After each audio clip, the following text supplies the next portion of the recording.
स्वागत है आपका आर के वाई पीसीएस क्लास में। गुड मॉर्निंग दोस्तों, मैं राजेश कुमार आपके लिए लेकर आया हूँ राजस्थान पॉलिटी, राजस्थान कला संस्कृति और राजस्थान के संपूर्ण सब्जेक्ट की टॉपिक वाइज क्लासेज।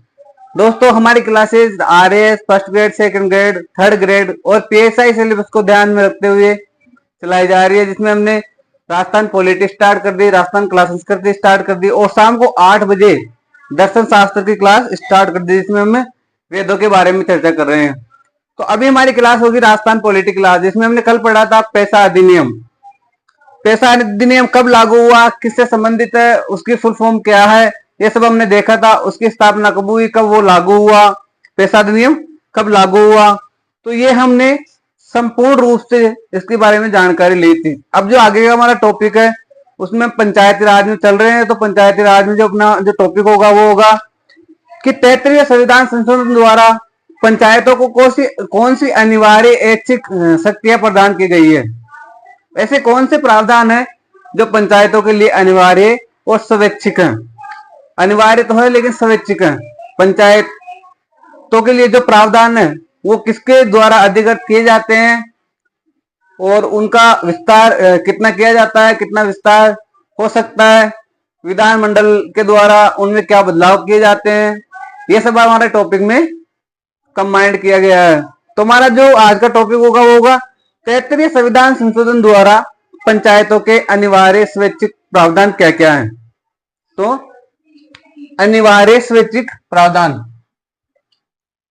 हम पढ़ रहे 73वां संविधान संशोधन।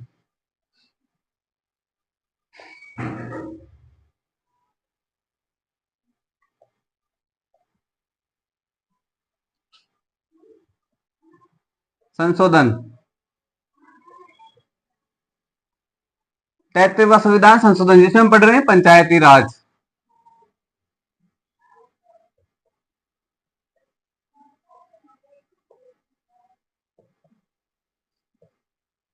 अब इसमें 73वें संविधान संशोधन द्वारा कौन कौन से ऐसे स्वैच्छिक प्रावधान किए गए पंचायतों के लिए। स्वैच्छिक प्रावधान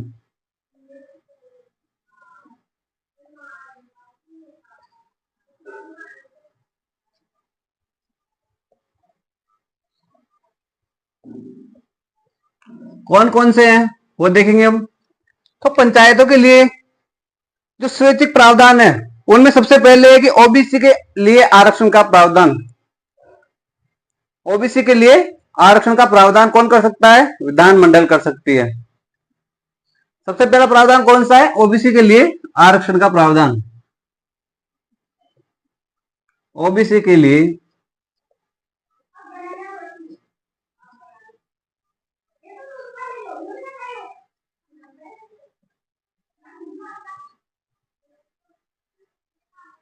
आरक्षण का प्रावधान।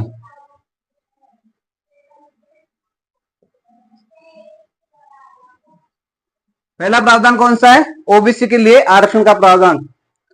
ये प्रावधान इसलिए बताया गया है कि जो भी ओबीसी को आरक्षण दिया जाता है वो कितना दिया जाएगा और किस आधार पर दिया जाएगा। तो हमारे राजस्थान में क्या है, ओबीसी को आरक्षण उनके जनसंख्या के अनुपात में दिया गया है। यानी जो ओबीसी को आरक्षण चुनाव में दिया गया है वो जनसंख्या के अनुपात पर दिया गया है। जितनी ज्यादा जनसंख्या होगी उतना ही ज्यादा उनको आरक्षण दिया जाएगा। इसी प्रकार एसटी एससी का भी जो भी आरक्षण का प्रावधान था वो भी जनसंख्या के अनुपात में ही दिया गया है। तो ये किसके ऊपर डिपेंड करता है, ये करता है विधानमंडल के ऊपर। किसके ऊपर, विधानमंडल के ऊपर डिपेंड करता है। दूसरा क्या है, दूसरा प्रावधान क्या है, तो दूसरे प्रावधान में जो ग्राम पंचायतों को दिए गए विषय हैं, ग्राम पंचायतों को दिए गए विषय हैं, यानी 11वीं अनुसूची में ग्राम पंचायतों को दिए गए विषयों का प्रावधान किया गया। 11वीं अनुसूची में पंचायतों को दिए गए विषयों का प्रावधान। 11वीं अनुसूची में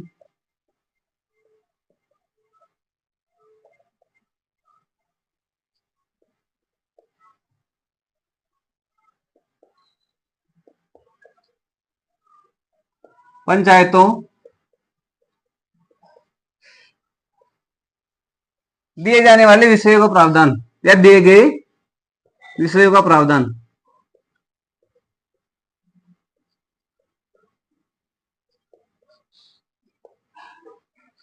कल हमने पढ़ा था कि कितने विषय थे, कितने कार्य थे, तो कितने थे? 29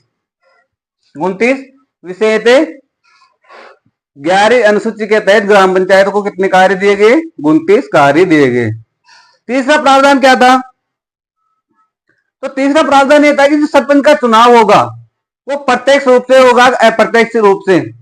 ये भी इसमें क्या दिया गया? प्रावधान। विधानमंडल चाहे तो इसको अप्रत्यक्ष रूप से भी करवा सकती है और विधानमंडल चाहे तो इसको प्रत्यक्ष रूप से भी करवा सकती है। तो सरपंच का चुनाव का प्रावधान प्रत्यक्ष रूप से या अप्रत्यक्ष रूप से दिया गया है। मतलब जो ग्राम पंचायत है उसमें सरपंच का चुनाव होगा वो प्रत्यक्ष रूप से होगा या अप्रत्यक्ष रूप से, इसका प्रावधान दिया गया, जो किसके ऊपर निर्भर करता है? विधानमंडल के ऊपर।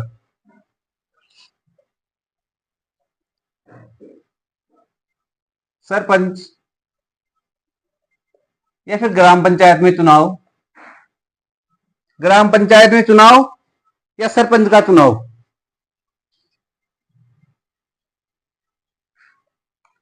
सरपंच का चुनाव।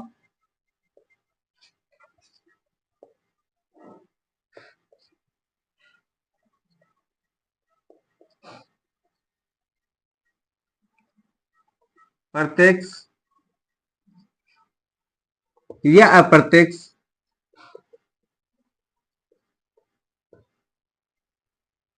करवाने का प्रावधान।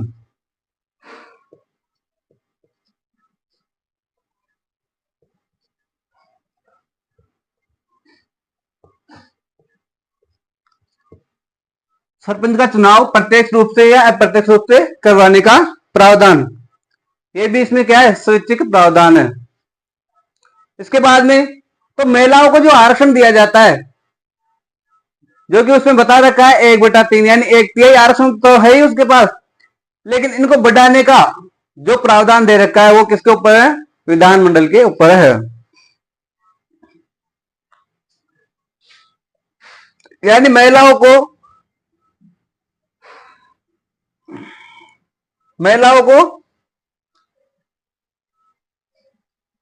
1/3 आरक्षण तो दे रखा है, लेकिन उसको बढ़ाने का भी प्रावधान दे रखा है। महिलाओं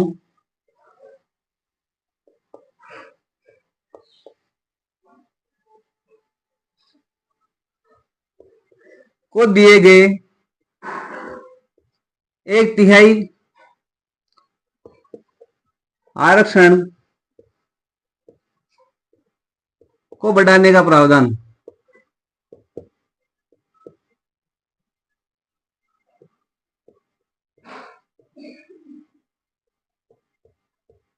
ये प्रावधान भी क्या है? स्वैच्छिक प्रावधान है, जो कि इसमें बढ़ाया किसके द्वारा बढ़ाया जा सकता है? विधानमंडल के द्वारा। अब नेक्स्ट प्रावधान क्या है? तो नेक्स्ट प्रावधान ये है कि कितनी संख्याओं पर ग्राम पंचायत का गठन होगा, कितनी जनसंख्या के ऊपर ग्राम पंचायत का गठन होगा, यानी जनसंख्या के ऊपर ग्राम पंचायतों का गठन।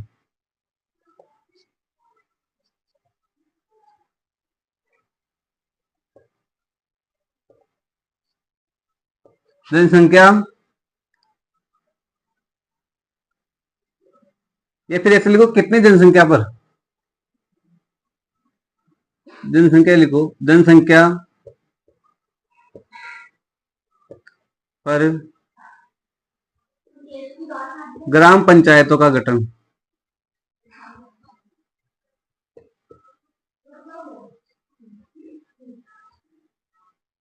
ग्राम पंचायतों के गठन का प्रावधान।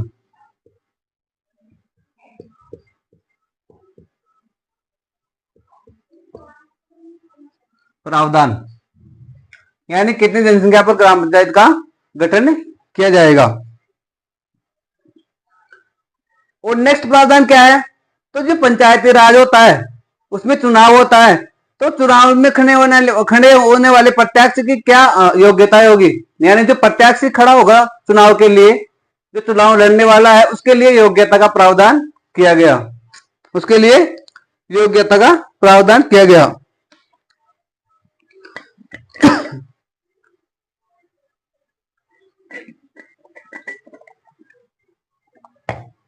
यानी पंचायती राज संस्थाओं में जनप्रतिनिधि की योग्यता का प्रावधान।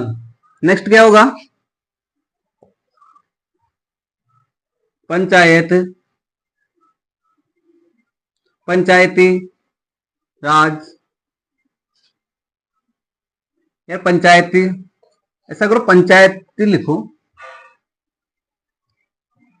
पंचायतों में जनप्रतिनिधि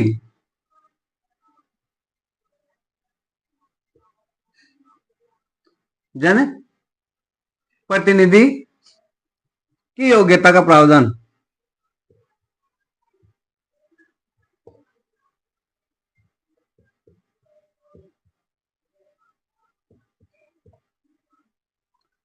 यानी उसकी क्या योग्यता होगी, क्या योग्यता नहीं रखी गई है, किसमें फेरबदल किया गया है, योग्यता कितनी रखी गई है, ये सब किसके ऊपर निर्भर करता है? ये सब विधानमंडल के ऊपर निर्भर करता है। तो इसका भी क्या, इसका भी स्वैच्छिक प्रावधान किया गया।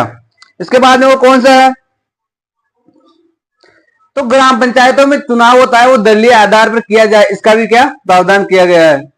अगर विधानमंडल चाहे तो दलीय आधार पर चुनाव करवा सकती है, और विधानमंडल चाहे तो नहीं भी करवा सकती। तो ग्राम पंचायतों में दलीय चुनाव का भी प्रावधान है। ग्राम पंचायतों में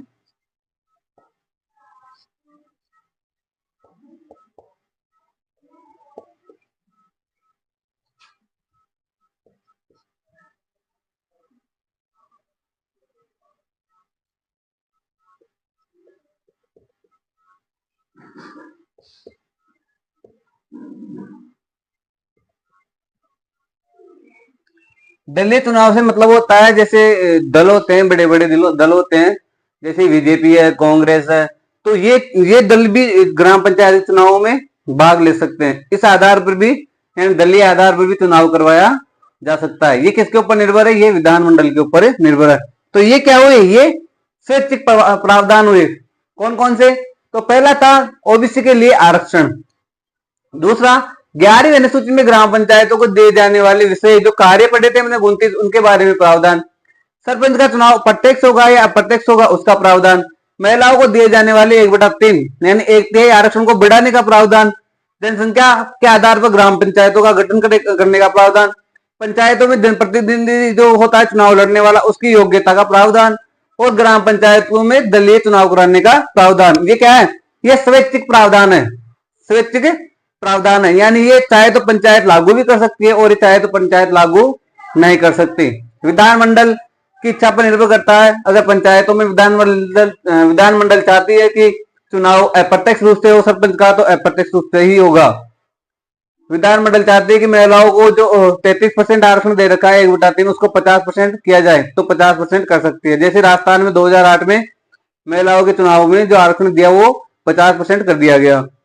पंचायतों में जो योग्यता है, जैसे अभी जो शायद पहले, जो इससे पहले चुनाव हुए थे, उससे पहले चुनाव हुए थे, उसमें जो सरपंच का चुनाव था उसकी योग्यता 8वीं पास कर दी। तो पंचायत जो विधानमंडल चाहे तो ये प्रावधान कर सकते हैं इसकी योग्यता में। नेक्स्ट क्या था? तो ग्राम पंचायतों में दलीय चुनाव का भी प्रावधान कर सकती है। अगर विधानमंडल चाहे तो जो बड़े दल होते हैं उनको भी इस चुनाव में चुनाव लड़ने का प्रावधान कर सकती है। यानी उनको भी इस बात का उनको इस बात की छूट दी जा सकती है कि वो भी ग्राम पंचायतों में अपना प्रतिनिधि खड़ा करें या प्रतिनिधि को चुनाव लड़वाएं। तो ये सब किसके ऊपर निर्भर है? ये सब विधानमंडल के ऊपर निर्भर है। अब देखते हैं अनिवार्य प्रावधान। ये तो स्वैच्छिक हो गए, इनको लागू करे या नहीं करेगी इनके ऊपर है। लेकिन अनिवार्य कौन से हैं? अनिवार्य का मतलब उनको लागू करना ही होगा। तो हम देखेंगे अनिवार्य प्रावधान क्या क्या है। ये आप अपनी नोटबुक में नोट कर लो।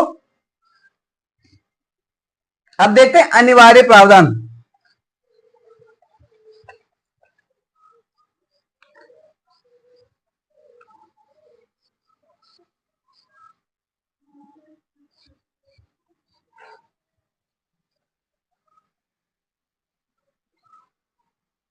अनिवार्य प्रावधान,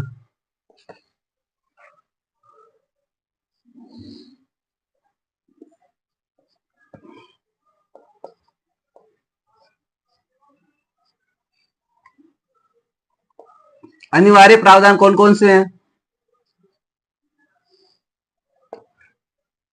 जो कि पंचायतों को ही लागू करने होंगे, जो कि उसमें विधानमंडल बिल्कुल फेरबदल नहीं कर सकते, ऐसे प्रावधान जो लागू होना अनिवार्य है। तो वो कौन कौन से हैं? तो सबसे पहला है ग्राम सभा का गठन। सबसे पहला है ग्राम सभा का गठन। ग्राम सभा का गठन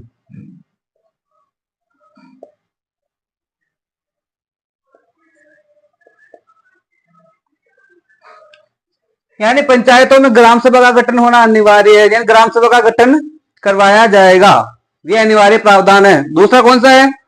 तो एसटी एससी को आरक्षण, यानी चुनाव में एसटी एससी को आरक्षण देना अनिवार्य है। ये नहीं कि एसटी एससी को आरक्षण हटा दिया जाए, ये विधानमंडल के हाथ में नहीं है, ये अनिवार्य है कि उनको आरक्षण दिया जाना चाहिए। एसटी एससी को आरक्षण, एसटी और एससी को आरक्षण।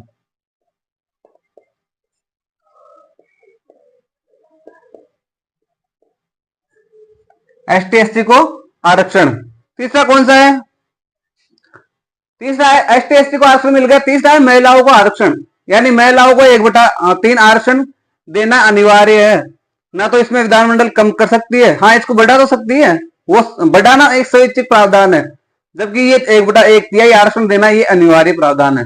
एक तिहाई आरक्षण का मतलब होता है 33% आरक्षण, यानी ये तो मिलेगा ही मिलेगा महिलाओं को, जो भी चुनाव होगा उसमें 33% आरक्षण महिलाओं को दिया जाएगा। तो तीसरा कौन सा है? महिलाओं को 1/3 आरक्षण।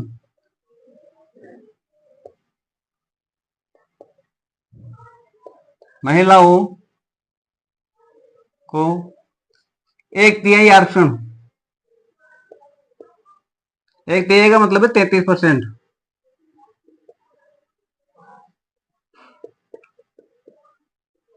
आरक्षण।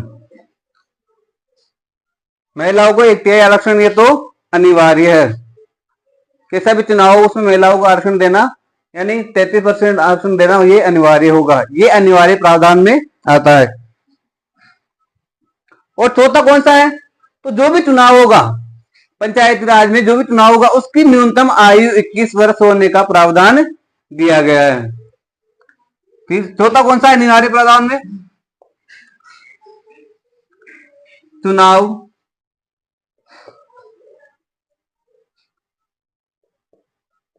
चुनाव लड़ने के लिए, लड़ने या चुनाव में खड़े होने के लिए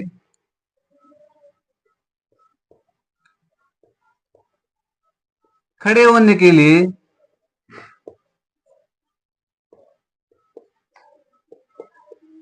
21 वर्ष, न्यूनतम 21 वर्ष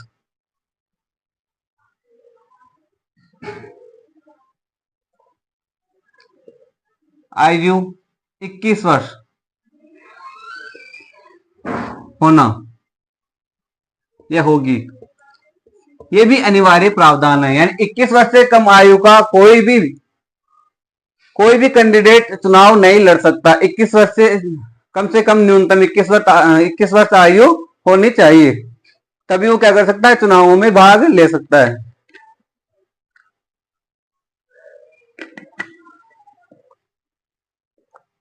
तभी वो चुनावों में भाग ले सकता है। अब नेक्स्ट कौन सा है? नेक्स्ट कौन सा है? जैसे अगर चुनाव लड़ने के बाद वो अपने पद पर बैठता है, उससे 5 साल 5 साल का कार्यकाल होगा, ये हमें पता है, 5 साल का कार्यकाल होगा। अगर 5 साल के दौरान पद रिक्त होता है, 5 साल में 5 साल से पहले पद रिक्त होता है, तो 6 माह में चुनाव करवाना अनिवार्य है।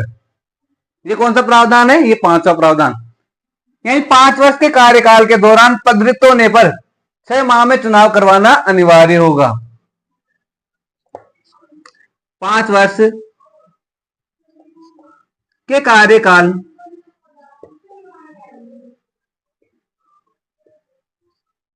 के दौरान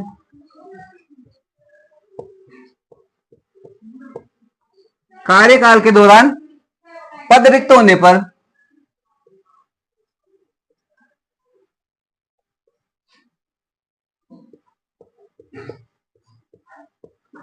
6 माह में दोबारा चुनाव करवाना अनिवार्य या दोबारा चुनाव करवाने का प्रावधान।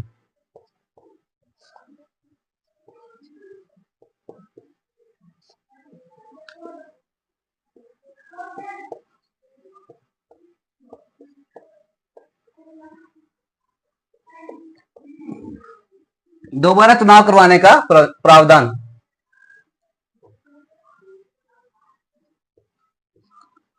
दोबारा चुनाव करवाने का प्रावधान। अगर पंचायती राज में चुनाव होता है, उसका पद कार्यकाल वैसे 5 साल होता है, लेकिन 5 साल से पहले अगर पद रिक्त होता है तो यह अनिवार्य होगा कि वो 6 माह के अंदर अंदर उस पद के लिए दोबारा चुनाव करवाया जाए। ये अनिवार्य प्रावधान है, ये भी एक अनिवार्य प्रावधान है। इसके बाद में कौन सा है? इसके बाद है कि जो त्रिस्तरीय पंचायती राज व्यवस्था होती है उनका गठन करना। त्रिस्तरीय मैंने पढ़ाया, तो त्रिस्तरीय कौन कौन सी है और कौन सी समिति की सिफारिश पर त्रिस्तरीय पंचायती राज व्यवस्था का गठन किया गया? बताओ आप कमेंट में, कौन सी समिति थी जिसकी सिफारिश पर त्रिस्तरीय पंचायती राज व्यवस्था का गठन किया गया? तो जो नेक्स्ट प्रावधान है वो है त्रिस्तरीय पंचायती राज व्यवस्था का गठन। त्रिस्तरीय पंचायती राज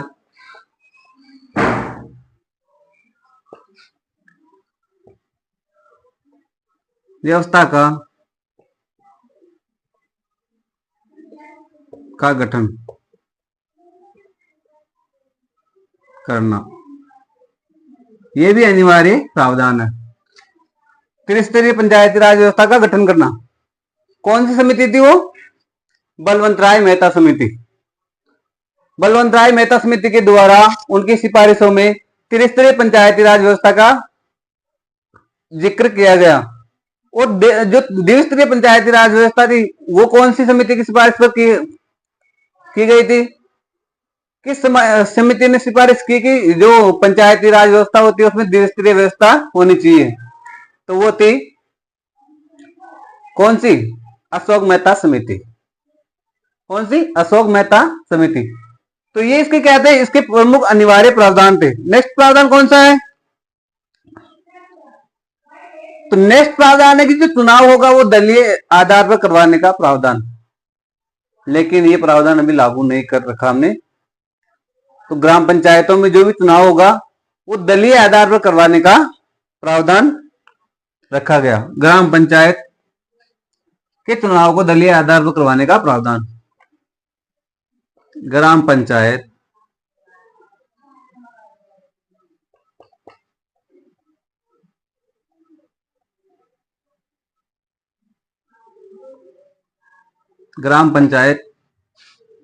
में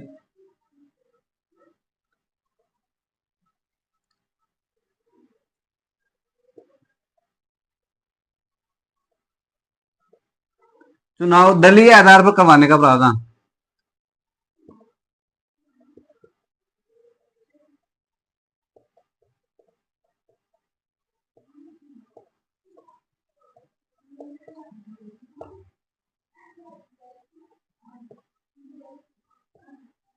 दलीय आधार पर करवाने का प्रावधान थे। ये इसके मुख्य अनिवार्य प्रावधान थे।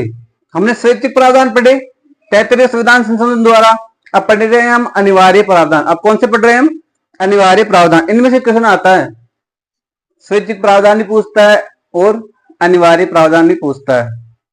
तो ये अनिवार्य प्रावधान था, इसमें सबसे पहले था ग्राम सभा का गठन होना अनिवार्य है। दूसरा था एसटी एससी को आरक्षण अनिवार्य है। तीसरा था महिलाओं को 1/3 आरक्षण देना अनिवार्य है। चौथा था न्यूनतम आयु 21 वर्ष होना अनिवार्य है। पांचवा था जो 5 वर्ष कार्यकाल के दौरान 6 माह के भीतर 5 वर्ष कार्यकाल के दौरान पद रिक्त होता है तो 6 माह के भीतर चुनाव करवाना अनिवार्य है। छठा जो त्रिस्तरीय पंचायती राज व्यवस्था है उनका गठन, यानी कितने स्तर की होनी चाहिए? 3 स्तर की। कौन कौन सी? जिला परिषद, पंचायत समिति और ग्राम पंचायत। इसके बाद में 7वां था तो ग्राम पंचायत में चुनाव होगा, उसमें दलीय आधार पर चुनाव कराने का प्रावधान। तो ये इसके कहते हैं अनिवार्य प्रावधान।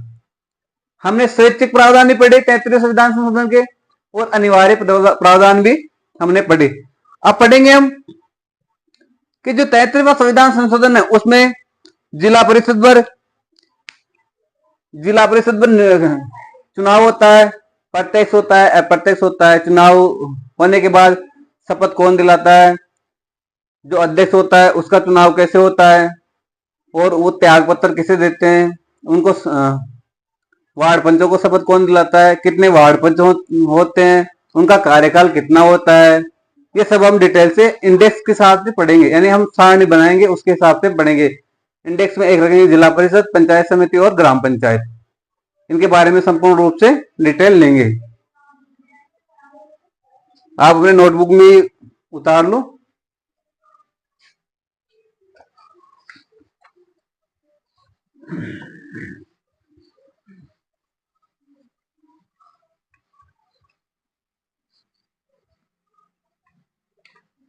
तैतरवा संविधान संशोधन।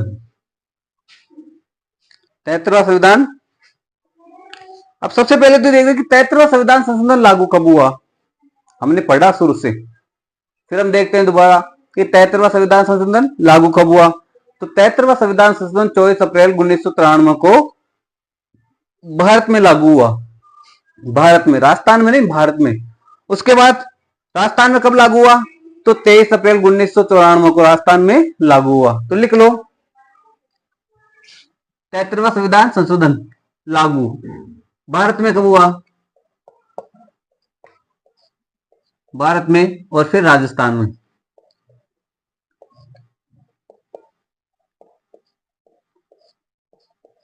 यानी 73वां संविधान संशोधन ये भारत में भी लागू हुआ और राजस्थान में भी लागू हुआ। भारत में कब हुआ, तो भारत में 24 अप्रैल 1993 को, 24 अप्रैल 1993 को। और राजस्थान में 24 अप्रैल 1994 को।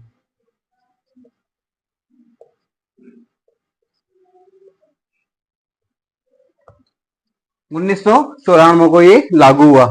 कितने भाग है इसमें, नहीं सॉरी, कौन से भाग में इसे जोड़ा गया, तो भाग 9 में जोड़ा गया। संविधान के भाग 9 में जोड़ा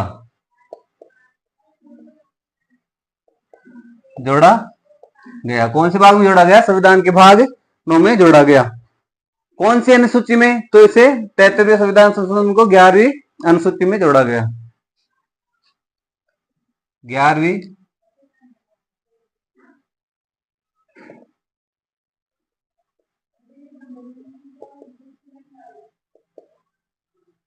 अनुसूची में जोड़ा गया।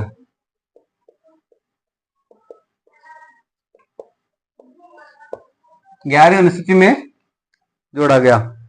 और इसमें जो कितने स्तरीय पंचायती राज व्यवस्था का जिक्र है 73वें संविधान में, तो इसमें त्रिस्तरीय पंचायती राज व्यवस्था क्या लागू की गई, त्रिस्तरीय पंचायती राज व्यवस्था लागू की गई। त्रिस्तरीय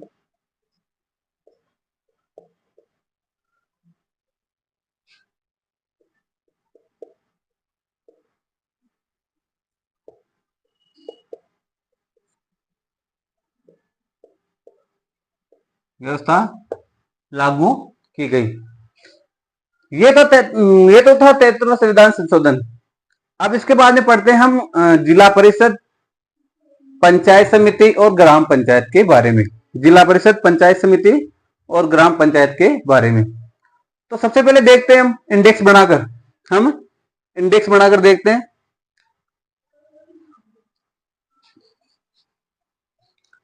त्रिस्तरीय जो पंचायती राज व्यवस्था है उसके बारे में देखते हैं हम इंडेक्स बनाकर।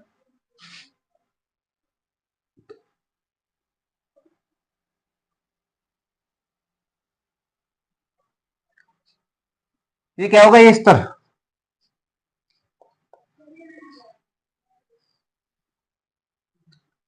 इधर होगा जिला परिषद,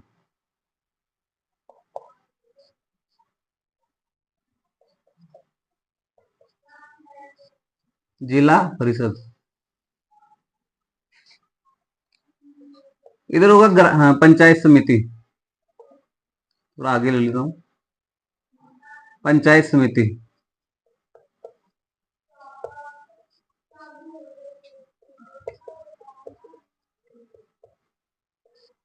पंचायत समिति, फिर होगी ग्राम पंचायत।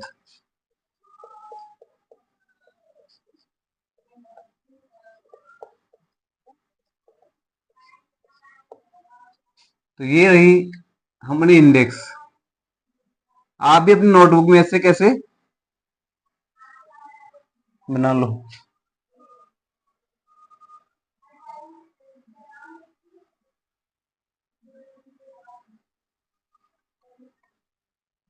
ये पढ़ेंगे हम इंडेक्स से।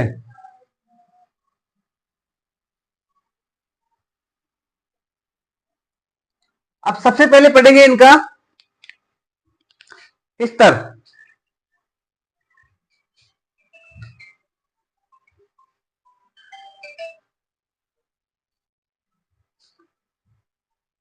सबसे पहले पढ़ेंगे इनका स्तर, यानी जिला परिषद किस स्तर पर होती है, पंचायत समिति किस स्तर पर होती है और ग्राम पंचायत किस स्तर पर होती है। तो इस स्तर के बारे में पढ़ेंगे हम।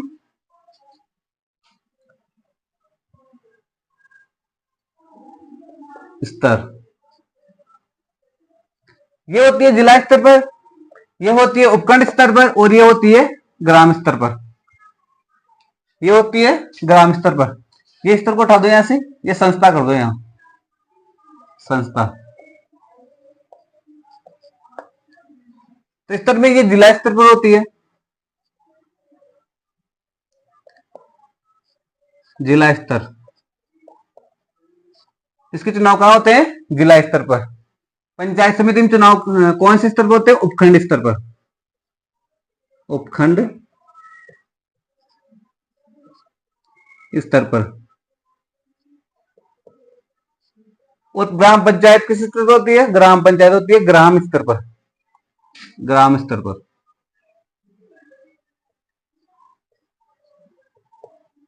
ग्राम स्तर पर।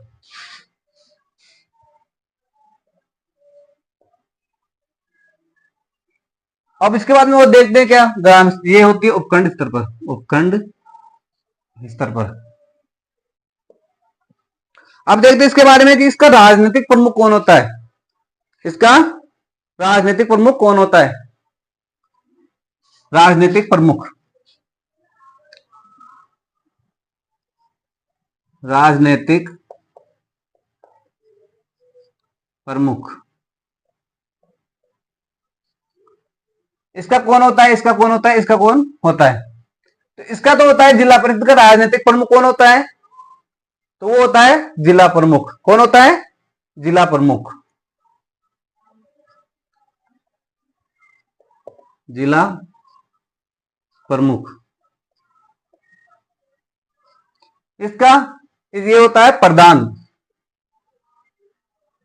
प्रधान। और इसका सरपंच,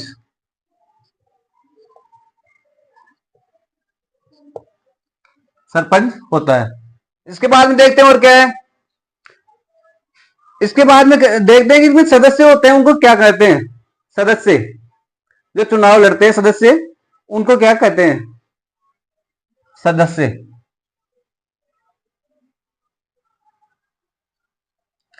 जिला परिषद में चुनाव लड़ते हैं वो सदस्य, वार्ड वाइज चुनाव लड़ते हैं ना, तो जिला परिषद में तो उनको सदस्य ही कहते हैं। क्या कहते हैं, सदस्य। यानी जिला परिषद के क्या होते हैं, सदस्य। पंचायत समिति के भी क्या होते हैं, सदस्य। इसमें भी क्या कहते हैं उनको, सदस्य। लेकिन ग्राम पंचायत होती है वहां सदस्य नहीं कहते, वहां कहते हैं वार्ड पंच। क्या कहते हैं, वार्ड पंच, वार्ड पंच, वार्ड पंच। तो हमने देखा सदस्य इसके। अब इसके बाद में देखते हैं कि चुनाव, सदस्य का चुनाव किस प्रकार होता है। हमने देखा था ना अनिवार्य प्रावधान में, हमने देखा था उन स्वैच्छिक प्रावधान में कि चुनाव प्रत्यक्ष रूप से और अप्रत्यक्ष रूप से करवाए जा सकते हैं। तो इन सदस्यों का चुनाव किस प्रकार होता है, तो जिला परिषद होती है, इसमें सदस्य का चुनाव होता है प्रत्यक्ष रूप से। क्या लिखते हैं, चुनाव। इसके आगे लिखते हैं सदस्य, यानी सदस्य का चुनाव। जिला स्तर में प्रत्यक्ष रूप से होता है,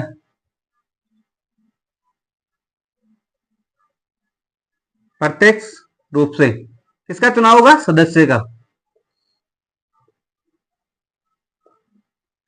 पंचायत समिति में भी प्रत्यक्ष रूप से होता है। किनका चुनाव? सदस्य का। और जो ग्राम पंचायत होती है इसमें भी प्रत्यक्ष रूप से होता है। सदस्य का चुनाव किस प्रकार होता है? प्रत्यक्ष रूप से।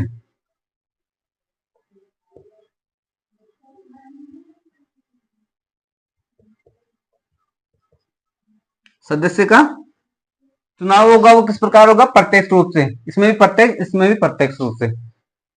अब अध्यक्ष का चुनाव किस प्रकार होता है? अध्यक्ष का चुनाव किस प्रकार होता है? चुनाव अध्यक्ष।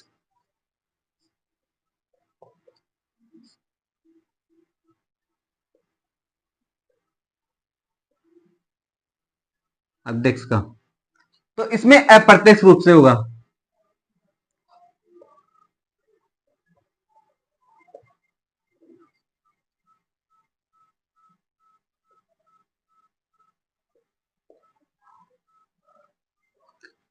अब अप्रत्यक्ष रूप से किस प्रकार चुनाव होता है? तो जो सदस्य होते हैं जो जनता के द्वारा निर्वाचित होकर आते हैं, सदस्य, जब जो भी जनप्रतिनिधि खड़ा होता है तो जनता उसको वोट देती है। वोट देने के बाद वो चुनाव जीतकर फिर अपने पंचायत समिति में, ग्राम पंचायत में या जिला परिषद में जाता है। वो उन्हीं सदस्यों के द्वारा इनके अध्यक्षों का चुनाव किया जाता है। तो वो तो होता है अप्रत्यक्ष, यानी जो चुनाव जीतने वाले जो भी सदस्य होते हैं उनके द्वारा इन सदस्यों का चुनाव, सदस्यों को मिलाकर, यानी उन्हीं सदस्य में से एक अध्यक्ष पद पर नियुक्त किया जाता है। वो होता है अप्रत्यक्ष रूप से चुनाव।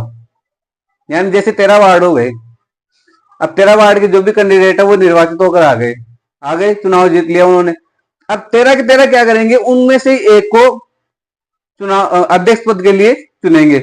तो उनमें से जो ये प्रक्रिया है, उन 13 वार्डों में से चुनने की जो प्रक्रिया है वो कहलाती है अप्रत्यक्ष रूप। उसी को कहते हैं अप्रत्यक्ष चुनाव।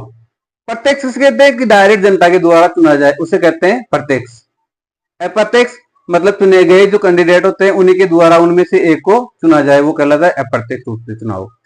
तो जो अध्यक्ष पद होता है इनका, ये अप्रत्यक्ष रूप से होता है।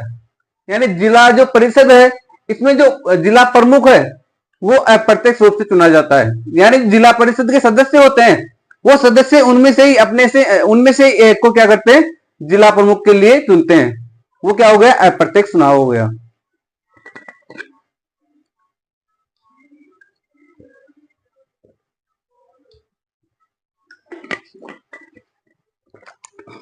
वो क्या हो गया? अप्रत्यक्ष चुनाव हो गया। तो जिला प्रमुख पद के लिए अप्रत्यक्ष चुनाव होता है। और ग्राम पंचायत समिति में जो प्रधान होता है उसका भी अप्रत्यक्ष चुनाव होता है। अप्रत्यक्ष।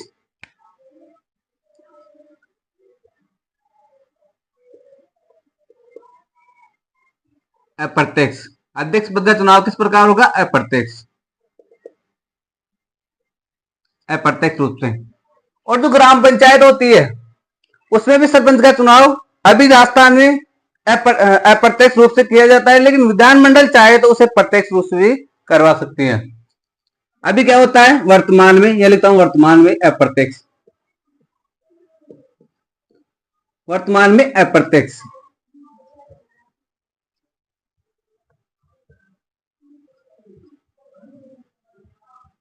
सरपंच। लेकिन अगर विधानमंडल चाहे तो जो सरपंच का चुनाव होता है उसे प्रत्यक्ष रूप से भी करवा सकती है। सॉरी गलती हो गई।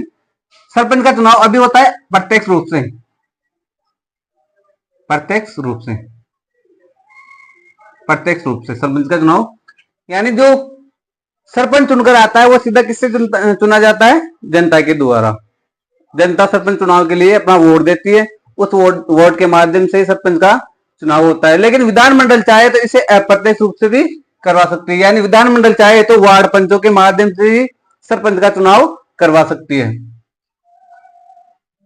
विधानमंडल चाहे तो वार्ड पंचों के माध्यम से भी सरपंच पद के लिए अप्रत्यक्ष रूप से चुनाव करवा सकती है। मैंने बताया ना प्रत्यक्ष और प्रत्यक्ष।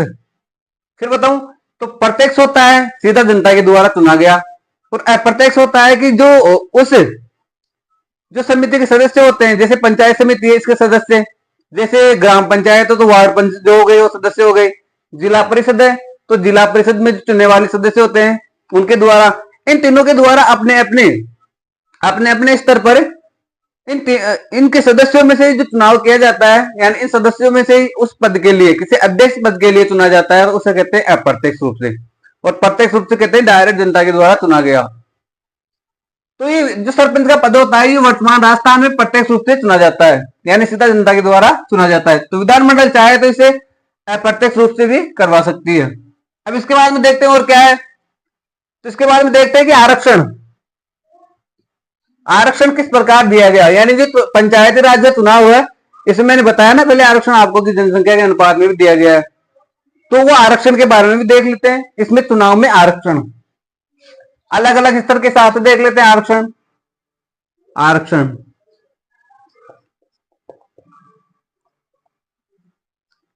तो इसमें आरक्षण जिला स्तर पर, जिला परिषद में आरक्षण वही एसटी एससी को जनसंख्या के अनुपात में, एसटी एससी को जनसंख्या के अनुपात में।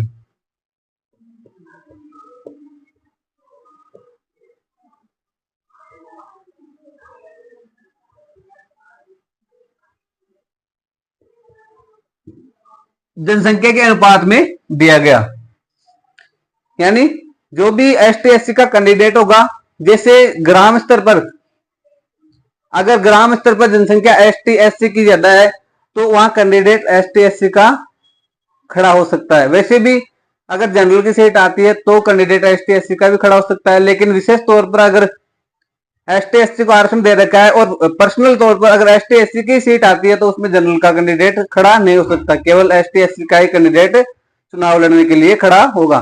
तो जो एसटी एससी को आरक्षण दे रखे हैं उसमें जो चुनावों में आरक्षण दे रखा है वो जिला स्तर पर, पंचायत समिति पर और ग्राम पंचायत में एसटी एससी की जनसंख्या के अनुपात में आरक्षण दे रखा है। जिला स्तर पर भी एसटी एससी की जनसंख्या के अनुपात में जितनी ज्यादा जनसंख्या होगी उतना ज्यादा उनको आरक्षण दिया हुआ। पंचायत समिति में अगर जितनी ज्यादा जनसंख्या होगी उतना ज्यादा आरक्षण उनको मिलेगा एसटी एससी को। तो यहाँ भी जनसंख्या के अनुपात में आरक्षण दे रखा है और यहाँ भी जनसंख्या के अनुपात में आरक्षण दे रखा है। इसके बाद में देखते हैं और क्या है, यानी ये तो देखा हमने पुरुषों का आरक्षण, पुरुष का आरक्षण देखा हमने, पुरुषों का आरक्षण, पुरुष मेल। अब देखते हैं महिलाओं का आरक्षण, वही मैंने बताया महिलाओं का आरक्षण भी 1/3 आरक्षण चुनाव में उनको दिया जाता है। तो महिलाओं का आरक्षण क्या होगा, यानी महिला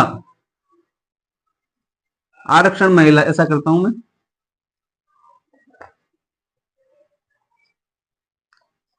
महिला यानी फीमेल। इनको इनको किस प्रकार से आरक्षण मिलेगा चुनावों में, तो राजस्थान में क्या, जो भी भारत में 1/3 आरक्षण का प्रावधान है, जो मैंने पढ़ाया था अनिवार्य प्रावधान, उसमें पढ़ाया था महिलाओं को 1/3 आरक्षण का प्रावधान। तो 1/3 आरक्षण का प्रावधान तो है ही, लेकिन अगर विधानमंडल चाहे तो उसको बढ़ा भी सकती है, उसको बढ़ा भी सकती है। महिलाओं का आरक्षण बढ़ाना एक स्वैच्छिक प्रावधान है, महिलाओं को 1/3 आरक्षण यानी 1/3 आरक्षण मिलना ये अनिवार्य प्रावधान है। तो जो महिलाओं को 1/3 आरक्षण है उससे ज्यादा विधानमंडल आरक्षण को बढ़ा सकती है। जैसे राजस्थान में 2008 में 50% किया गया, यानी 1/3 का मतलब होता है 33%, लेकिन राजस्थान ने 2008 में महिलाओं को चुनाव में आरक्षण कितना कर दिया, 50% कर दिया। तो इनको 1/3 आरक्षण, 1/3 आरक्षण।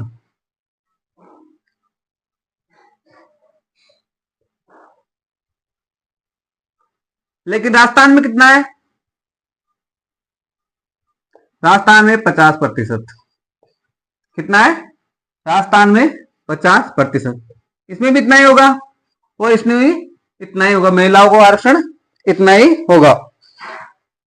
ये 2008 में किया राजस्थान ने, कब किया, 2008 में। इसके बाद में वो क्या देखते हैं कि इनका प्रशासनिक प्रमुख कौन होता है, जिला परिषद है, पंचायत समिति है और ग्राम पंचायत है।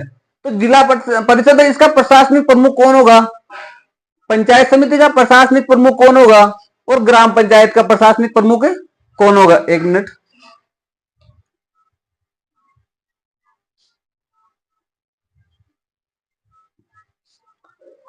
तो इनका प्रशासनिक प्रमुख कौन कौन होगा? तो सबसे पहले देखते हैं जिला परिषद का प्रशासनिक प्रमुख। यहां लिखता हूं प्रशासनिक प्रमुख।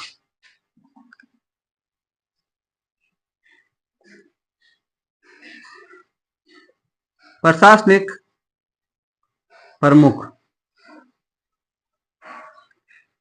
इसका कौन होगा, इसका कौन होगा, इसका कौन होगा? तो प्रशासनिक प्रमुख में होता है जिला परिषद का कौन होता है?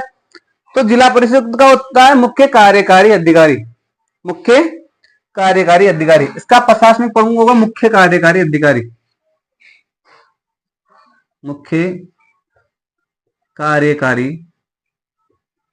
अधिकारी।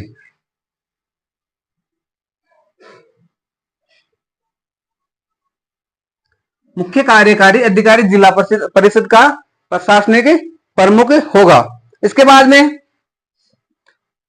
पंचायत समिति का कौन होगा? तो पंचायत समिति का जो प्रशासनिक प्रमुख होगा वो होगा उपखंड विकास अधिकारी। कौन होगा? उपखंड विकास अधिकारी।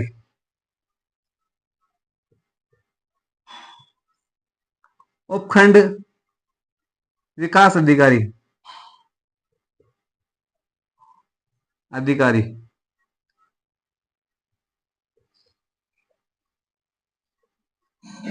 उपखंड विकास अधिकारी इसका प्रशासनिक प्रमुख होगा। अब ग्राम पंचायत में प्रशासनिक प्रमुख कौन होता है? तो ग्राम पंचायत में प्रशासनिक प्रमुख होता है वीडीओ। कौन होता है? वीडीओ, यानी ग्राम विकास अधिकारी। कौन होगा इसका? वीडीओ, ग्राम विकास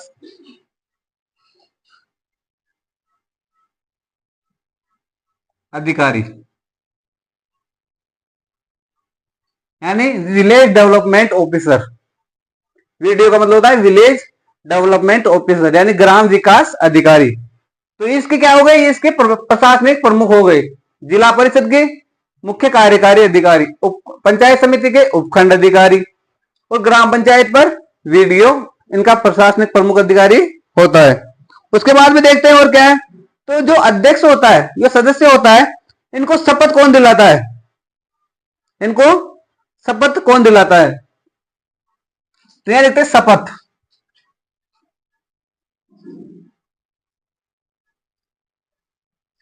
शपथ कौन दिलाता है?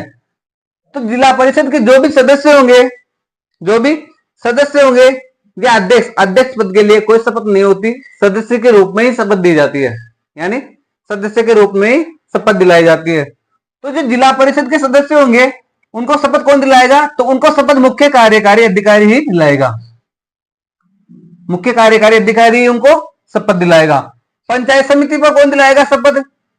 तो पंचायत समिति पर भी जो उपखंड विकास अधिकारी होंगे ये इनको शपथ दिलाएंगे। ये इनको, किनको? जो सदस्य होंगे उनको शपथ दिलाएंगे। लेकिन ग्राम पंचायत पर, ग्राम पंचायत पर शपथ कौन दिलाएगा? तो ग्राम पंचायत पर शपथ दिलाएगा कौन? पीठासीन अधिकारी।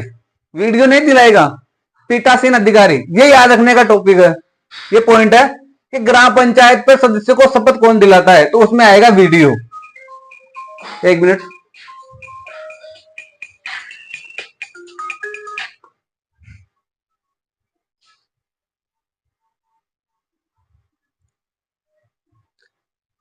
तो ग्राम पंचायत में सदस्यों को शपथ कौन दिलाएगा? पीठासीन अधिकारी। कौन दिलाएगा? पीठासीन अधिकारी।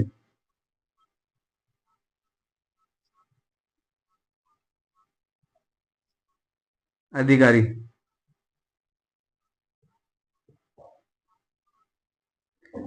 क्वेश्चन में ये आएगा कि ग्राम पंचायत के सदस्य को शपथ कौन दिलाता है, तो उसमें वीडियो जरूर दे रखा होगा। और हम किस पर टिक करेंगे? हम सीधा वीडियो पर करेंगे टिक, लेकिन वो हमारा आंसर गलत हो जाएगा। हमें पीठासीन अधिकारी शपथ के लिए याद रखना है। और जो प्रशासनिक प्रमुख होता है वो कौन होता है? वीडियो होता है, यानी ग्राम विकास अधिकारी होता है। इनके शपथ के लिए जिला परिषद पर जो शपथ दिलाएगा मुख्य कार्यकारी अधिकारी दिलाएगा, पंचायत समिति पर उपखंड अधिकारी दिलाएगा, लेकिन जो ग्राम पंचायत होती है उस पर शपथ कौन दिलाएगा? पीठासीन अधिकारी। पीठासीन अधिकारी चुनाव में बैठता है, वही उनको शपथ दिलाता है। इसके बाद में देखते हैं इस्तीफा किस किस को देते हैं। कौन? जिला परिषद के जो सदस्य होते हैं, जिला परिषद के जो सदस्य होते हैं वो इस्तीफा किसे देंगे? और जो जिला प्रमुख का जो अध्यक्ष होता है, सॉरी, जो जिला परिषद का अध्यक्ष होता है जैसे जिला प्रमुख, वो किसे अपना त्याग पत्र देगा।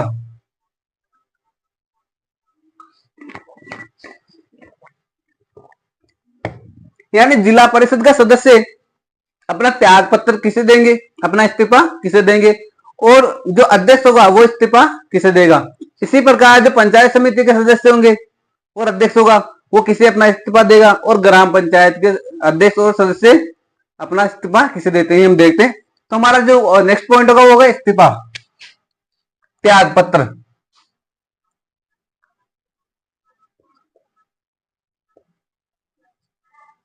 ये इस्तीफा,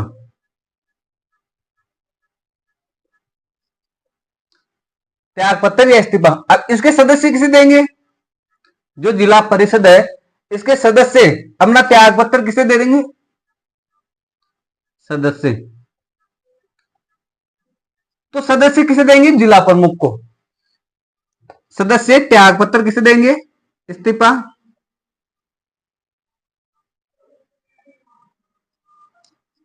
जिला प्रमुख को।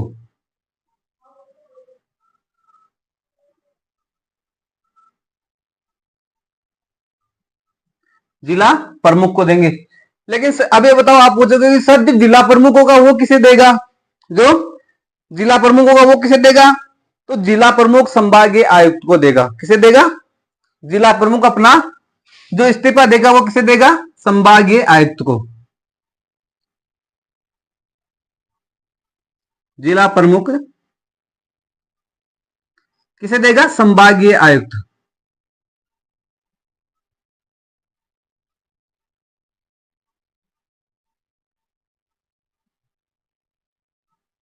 संभागीय आयुक्त को अपना इस्तीफा देगा।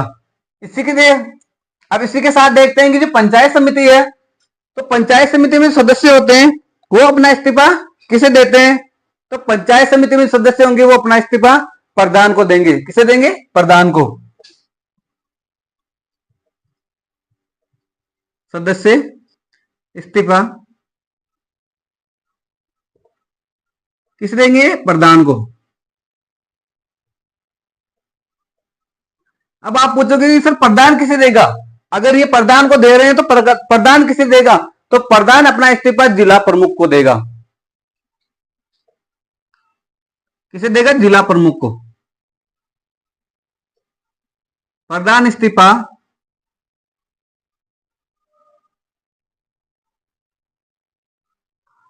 जिला प्रमुख को।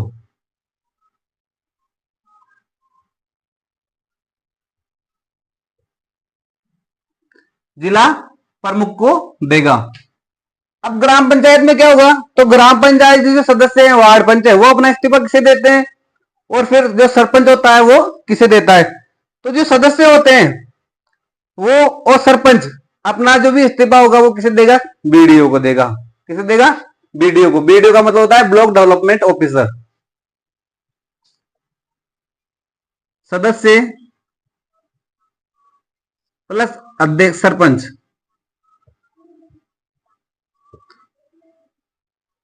ये इस्तीफा किसे देंगे,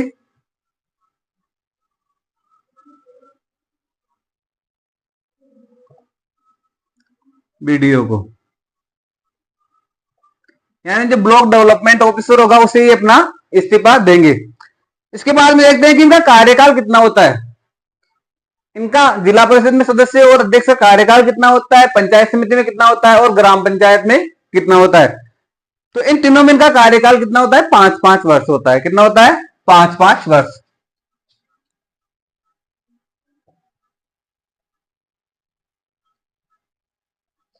कितना होगा, 5 वर्ष।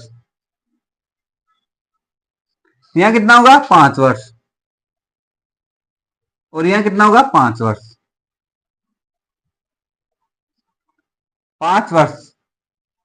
लेकिन अगर 5 वर्ष से पहले ही अपना जो पद रिक्त हो जाए तो फिर कितने माह में चुनाव करवाना अनिवार्य है, और ये किस प्रावधान के अंतर्गत है, मैंने बताया था अभी पहले आपको। तो जो अनिवार्य प्रावधान में दे रखा है कि अगर 5 वर्ष का कार्यकाल होता है उससे पहले ही अगर पद रिक्त होता है तो 6 माह के भीतर या 6 माह में चुनाव करवाना अनिवार्य होगा। तो ये कार्यकाल हुआ इनका। जिला परिषद का 5 वर्ष हो गया, पंचायत समिति का 5 वर्ष हो गया, और ग्राम पंचायत का 5 वर्ष हो गया। अब इनकी वर्तमान में संख्या कितनी है, जिला परिषद की कितनी है, पंचायत समिति कितनी है और ग्राम पंचायत की कितनी है। तो जिला परिषद की कितनी है 33। अभी तो जो 33 जिले के हिसाब से पढ़ रहे हैं, तो 33 इनकी क्या है संख्या, यानी इनकी वर्तमान संख्या।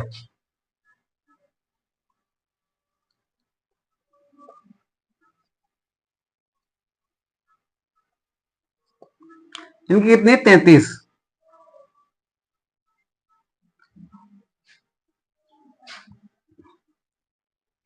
इनकी संख्या है। पंचायत समिति कितनी है, तो पंचायत समिति की 352 और कहीं पर 343 भी बता रखा है।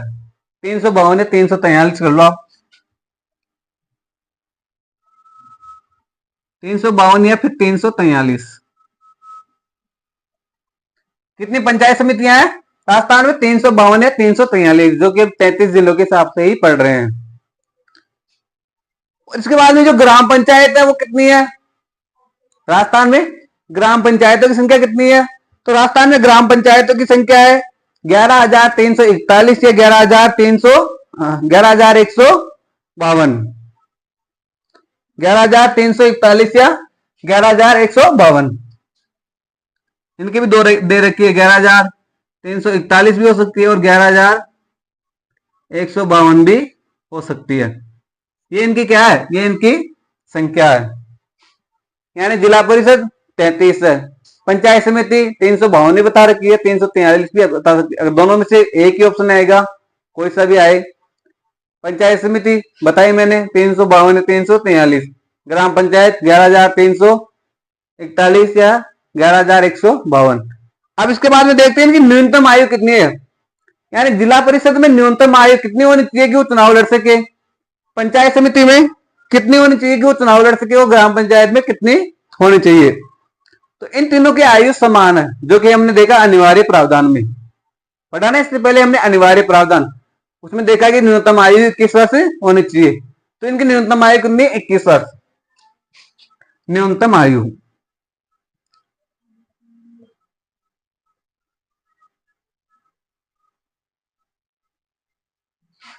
न्यूनतम आयु कितनी है? 21 वर्ष। यह कितनी है? 21 वर्ष। और यह कितनी है? 21 वर्ष। ये इनकी क्या है? न्यूनतम आयु।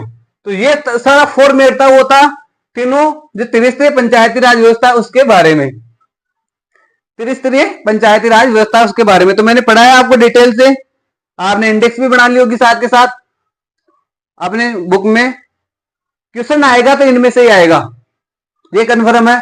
या तो अनुच्छेद में से आएगा या फिर इनमें से आएगा।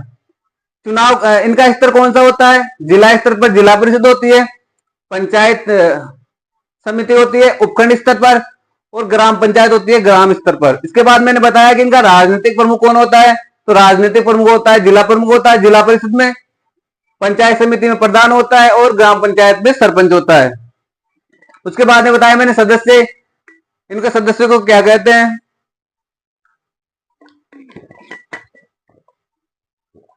सदस्य को, तो जो जिला परिषद में सदस्य होते हैं उसे सदस्य कहते हैं, पंचायत समिति में सदस्य कहते हैं, लेकिन ग्राम पंचायत में जो सदस्य होते हैं उसे कहते हैं वार्ड पंच, उसे वार्ड पंच कहते हैं। चुनाव सदस्य का किस प्रकार होता है? तो जिला परिषद में सदस्य का चुनाव प्रत्यक्ष रूप से होता है, यानी सीधे जनता द्वारा चुना जाता है। पंचायत समिति में प्रत्यक्ष रूप से सदस्यों का चुनाव होता है, और ग्राम पंचायत में भी प्रत्यक्ष रूप से सदस्यों का चुनाव होता है। उसके बाद में जो चुनाव होता है अध्यक्ष का वो किस प्रकार होता है? तो जो जिला परिषद में जो जिला प्रमुख होता है उसका चुनाव जो प्रत्यक्ष रूप से चुने गए सदस्य होते हैं जिला परिषद के, उनमें से ही उनका चुनाव होता है। तो वो किस प्रकार होता है? अप्रत्यक्ष रूप से। किस प्रकार? अप्रत्यक्ष रूप से। जो प्रधान का चुनाव होता है वो कैसे होता है? वो भी अप्रत्यक्ष रूप से होता है। यानी पंचायत समिति में जो सदस्य होते हैं उन्हीं में से एक अध्यक्ष के रूप में चुना जाता है, जिसे क्या कहते हैं? प्रधान कहते हैं। और जो सरपंच का चुनाव होता है वो प्रत्यक्ष रूप से होता है, वो सीधे किसके द्वारा चुना जाता है? जनता के द्वारा, उस ग्राम की जनता के द्वारा सरपंच पद पर सरपंच को चुना जाता है, वो प्रत्यक्ष रूप से होता है। लेकिन विधानमंडल चाहे तो इस जो प्रत्यक्ष पद से चुनाव करवाए जा रहे हैं प्रत्यक्ष रूप से सरपंच का, उसे अप्रत्यक्ष रूप से भी कर सकती है। ये विधानमंडल की इच्छा पर निर्भर करता है। उसके बाद में हमने देखा कि आरक्षण पुरुष को, तो पुरुष में जो एसटी एससी होती है उसे जनसंख्या के अनुपात पर, और जो ओबीसी होती है उसे भी क्या होता है, जनसंख्या के अनुपात पर दे रखा है। जिला परिषद में जनसंख्या के अनुपात पर, पंचायत समिति में भी जो एसटी एससी का कैंडिडेट है उसको आरक्षण जनसंख्या के अनुपात पर, और ग्राम पंचायत में भी जनसंख्या के अनुपात पर उसको आरक्षण दे रखा है। जो महिला होती है उसको आरक्षण, तो उनको आरक्षण 1/3 आरक्षण दे रखा है, जो कि अनिवार्य प्रावधान में बताया गया था। लेकिन राजस्थान में 2008 में इस 33% आरक्षण को, महिला को जो 33% आरक्षण दे रखा था उसे बढ़ाकर 2008 में राजस्थान में 50% कर दिया गया। तब से राजस्थान में महिलाओं को जो चुनावों में आरक्षण वो कितना है, 50% है। तो पंचायत समिति में भी वही 50% और ग्राम पंचायत में भी राजस्थान में 50% है। वैसे तो अनिवार्य रूप से 1/3 आरक्षण यानी 33% दिया गया। अब इनका प्रशासनिक प्रमुख कौन होता है, तो प्रशासनिक प्रमुख होता है जिला परिषद में मुख्य कार्यकारी अधिकारी होता है। पंचायत समिति में उपखंड अधिकारी होता है, उपखंड का मतलब होता है एसडीएम, उपखंड विकास अधिकारी एसडीओ होता है। और ग्राम पंचायत में वीडीओ होता है यानी विलेज डेवलपमेंट ऑफिसर होता है। इसके बाद में हम देखा कि शपथ कौन दिलाता है, तो जो जिला परिषद के सदस्य है उनको शपथ दिलाता है मुख्य कार्यकारी अधिकारी। उपखंड विकास अधिकारी पंचायत समिति के सदस्य को शपथ दिलाता है। साथ ही जो ग्राम पंचायत के सदस्य हैं उनको शपथ कौन दिलाता है, पीठासीन अधिकारी। ये ध्यान रखना, पीठासीन अधिकारी, पीठासीन अधिकारी। इसके बाद में देखा कि त्याग पत्र किसे देते हैं, यानी सदस्य और अध्यक्ष अपना त्याग पत्र किसे देते हैं, तो जिला परिषद के जो सदस्य होते हैं वो अपना त्याग पत्र देते हैं जिला प्रमुख को। जिला परिषद के सदस्य अपना त्याग पत्र जिला प्रमुख को देते हैं। और जिला प्रमुख किसे देता है, तो जिला प्रमुख देता है संभागीय आयुक्त को। किसे देता है, संभागीय आयुक्त को। उसी प्रकार पंचायत समिति में जो सदस्य होते हैं वो अपना त्याग पत्र देते हैं प्रधान को। किसे देते हैं, प्रधान को। जैसे कोई पंचायत समिति का सदस्य है वो चाहे कि साहब मैं इस पद पर नहीं रहना चाहता, मैं त्याग पत्र देना चाहता हूं, तो किसके पास जाएगा, अपना त्याग पत्र लेकर प्रधान के पास जाएगा। लेकिन अगर प्रधान को त्याग पत्र देना हो तो वो देगा जिला कलेक्टर को, सॉरी जिला प्रमुख को। किसे देगा, जिला प्रमुख को। इसके बाद में जो ग्राम पंचायत के सदस्य होते हैं और सरपंच होते हैं वो अपना त्याग पत्र किसे देंगे। ऐसी समस्या आ ही जाए कि मान लो अगर कोई सदस्य है वो अपना पद पर नहीं रहना चाहता या सरपंच अपना त्याग पत्र देना चाहता है तो वो किसे देगा, वो देगा किसे, बीडीओ को। यानी जो ब्लॉक डेवलपमेंट ऑफिसर होता है वीडीओ, उसे वो अपना त्याग पत्र देगा। इसके बाद में हमने देखा कार्यकाल, तो जिला परिषद का कार्यकाल कितना होता है, 5 वर्ष। पंचायत समिति का कितना होता है, 5 वर्ष। और ग्राम पंचायत का कितना होता है, 5 वर्ष होता है। उसके बाद में देखा इनकी संख्या कितनी है, तो जिला परिषद 33 जिलों के हिसाब से देख रहे हैं, तो जिला परिषद होती है उनकी संख्या है 33। कितनी जिला परिषद राजस्थान में, 33। उसके बाद में पंचायत समिति कितनी है, 352 या 343। कितनी पंचायत समितियां राजस्थान में, 352 या 343। उसके बाद में ग्राम पंचायतें कितनी है राजस्थान में, तो 11,341 और 11,152। ये दोनों दे रखा है। दोनों में से एक ही ऑप्शन देगा, या तो 11,341 देगा, और 11,341 नहीं दे रखा उसने तो वो देगा 11,152। तो दोनों में से एक को टिक करना है, ठीक है। इसके बाद में देखते हैं इसकी न्यूनतम आयु कितनी होती है, तो अनिवार्य प्रावधान में बताया गया है न्यूनतम आयु कितनी होनी चाहिए, 21 वर्ष। तो इन तीनों की न्यूनतम आयु कितनी होती है चुनाव लड़ने के लिए। अगर कोई कैंडिडेट चुनाव में खड़ा हो रहा है और उसकी आयु 21 वर्ष से कम है तो वो चुनाव नहीं लड़ सकता है। तो कम से कम 21 साल होनी चाहिए इसकी चुनाव लड़ने के लिए आयु है वो कितनी होनी चाहिए, 21 साल। तो ये देखा हमने कि जो भी इंडेक्स बनाई इसमें सारा मैटर डाल दिया मैंने जो पंचायती राज व्यवस्था से संबंधित था। इनमें से जो भी क्वेश्चन आए वो आप आसानी से आराम से सोल्व कर सकते हो। अब इसके बाद में देखते हैं इनको हटाना, किसको, प्रमुख को किस प्रकार हटाया जा सकता है। जो मैंने बताया था आपको कि सरपंच को हटाना किस प्रकार हटा सकते हैं, तो चुनाव लड़ने के बाद पद पर जैसे वो होता है तो उसके 2 साल तक उसको हटाया नहीं जा सकता, और चुनाव जैसे उसका समाप्त होने वाला है तो उससे 1 साल पहले तक उसको नहीं हटाया सकता। यानी 5 साल में उसको केवल 2 ही बार हटाया जा सकता है, किसे, सरपंच को। तो मैंने बताया कि ग्राम पंचायतों के सदस्य और सरपंच को कलेक्टर की रिपोर्ट के बाद ही हटाया जा सकता है। यानी कलेक्टर की रिपोर्ट आने के बाद ही इसको किसे, जो ग्राम पंचायत के सदस्य और जो सरपंच होता है उसको हटा सकते हैं। बिना कलेक्टर की रिपोर्ट आए इनको नहीं हटाया जा सकता। और ये मैंने बताया था आपको कि 1/3 आरक्षण, सॉरी 1/3 आरक्षण तो महिला को था, लेकिन इनको हटाने के लिए 1/3 यानी 1/3 यानी 1/3 सदस्यों का प्रस्ताव पेश होना अनिवार्य है। सरपंच पद को हटाने के लिए एक जो वार्ड पंच होते हैं उनमें से 1/3 सदस्य का प्रस्ताव पेश होना अनिवार्य है और उनमें से 3/4 सदस्यों का उस प्रस्ताव को समर्थन मिलना अनिवार्य है। उसके बाद इसको सरपंच पद से हटा सकते हैं। तो ये था हमारा 73वां संविधान संशोधन। अब इसके बाद में पढ़ते हैं ग्राम सभा। इसके बाद में पढ़ते हैं ग्राम सभा के बारे में। ग्राम सभा की ज्यादा नहीं पढ़ेंगे, बैठक कितनी होती है साल में और कब कब होती है ये हम देखेंगे ग्राम सभा के बारे में। तो ये इंडेक्स बनवा दी मैंने आपको।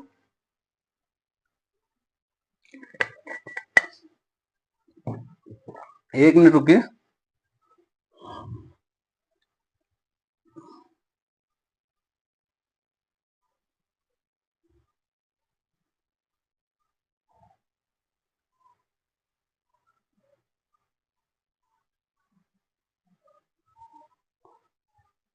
तो जो भी क्वेश्चन आएगा वो लगभग इनमें से ही आएगा।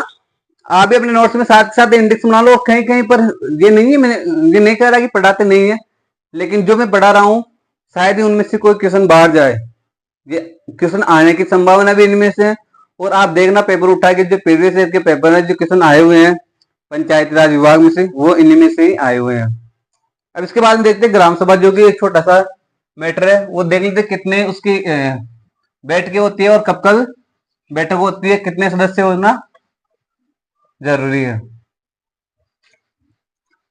दोस्तों जितना हो सके उतना मैं गहराई से लेकर चल रहा हूँ। कोई भी टॉपिक ऐसा नहीं है जिसके बारे में हम ऊपर ऊपर से सामान्य पढ़ रहे हैं। जितना गहराई से हो सके उतना पढ़ रहे हैं।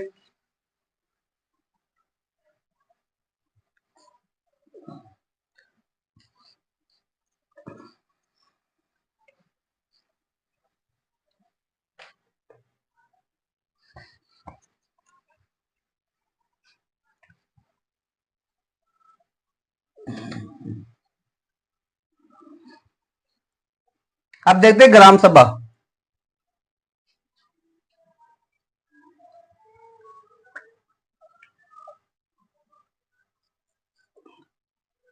ग्राम सभा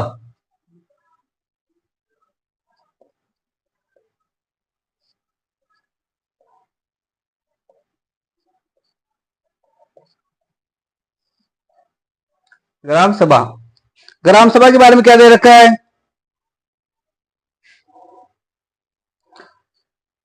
तो ग्राम सभा में कौन कौन भाग ले सकते हैं। सबसे पहले तो जिस गांव में ग्राम सभा का जो बैठक होती है उस गांव में कौन कौन भाग ले सकता है। मतलब ग्राम सभा की बैठक में कौन कौन भाग ले सकता है। सीधा बात यह है कि ग्राम सभा की बैठक में कौन कौन भाग ले सकता है। तो ग्राम सभा की बैठक में उस गांव का हर एक मतदाता जो अपना मत देता है वो इसमें भाग ले सकता है।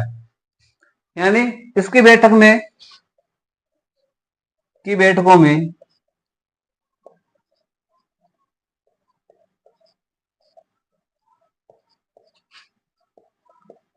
ग्राम का प्रत्येक मतदाता भाग ले सकता है।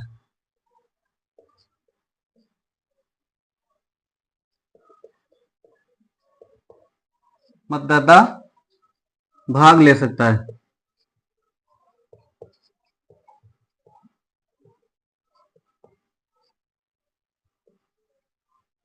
ग्राम का प्रत्येक मतदाता भाग ले सकता है। ग्राम सभा की बैठक में कौन भाग ले सकता है।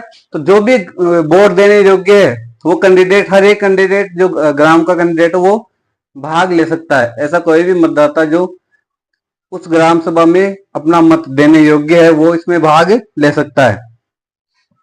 अब इसकी कम से कम कितने बैठकें होने जरूरी है। इसकी न्यूनतम बैठकें, ग्राम सभा की कितने बैठक होने जरूरी है एक साल में, न्यूनतम बैठकें कितनी होनी चाहिए।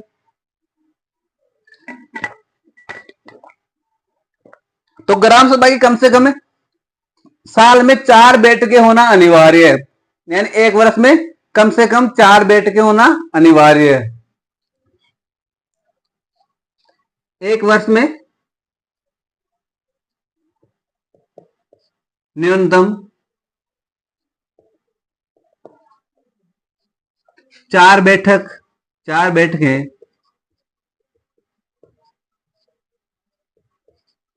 होना अनिवार्य है।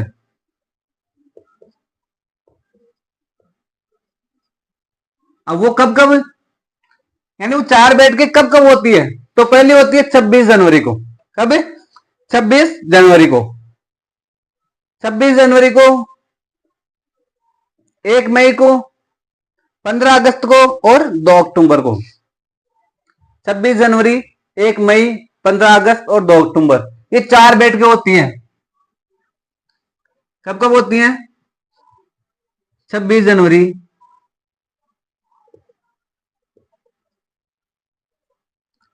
1 मई,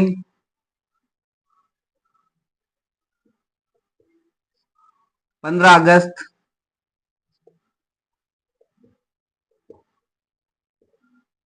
और 2 अक्टूबर।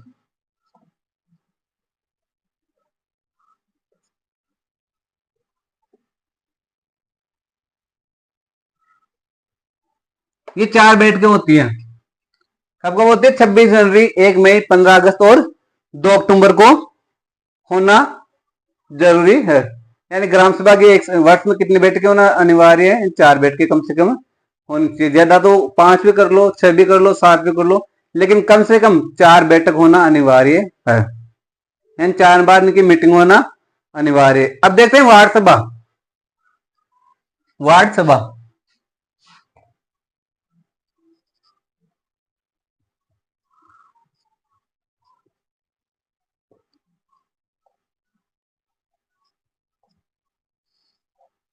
वार्ड सभा, वार्ड सभा में क्या है? तो वार्ड सभा में कम से कम कितनी बैठकें होना अनिवार्य है, कितनी मीटिंग होना अनिवार्य है? वार्ड सभा का मतलब होता है वार्ड के द्वारा, वार्ड पंचों के द्वारा मीटिंग करना। यानी जो वार्ड पंच होते हैं उनके द्वारा मीटिंग करना। तो कम से कम कितनी बार मीटिंग करना अनिवार्य है? तो कम से कम 2 बार। कम से कम 2 बार, न्यूनतम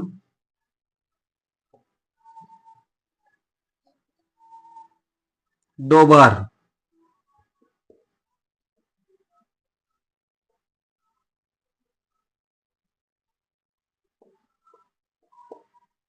अनिवार्य है।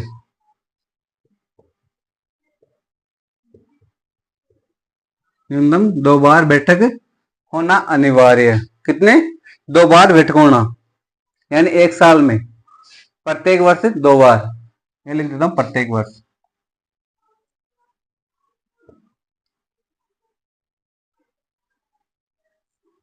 ये एक वर्ष में,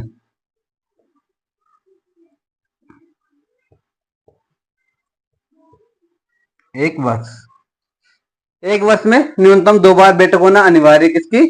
वार्ड सभा की। और इसकी अध्यक्षता कौन करता है? अध्यक्षता कौन करता है? तो जो बैठक होती है उसकी अध्यक्षता कौन करता है? पंच करता है। कौन? पंच करते हैं। जो पंच होते हैं वो क्या करते हैं? अध्यक्षता। यानी इस समूह, इस बैठक में अध्यक्ष कौन होता है? पंच।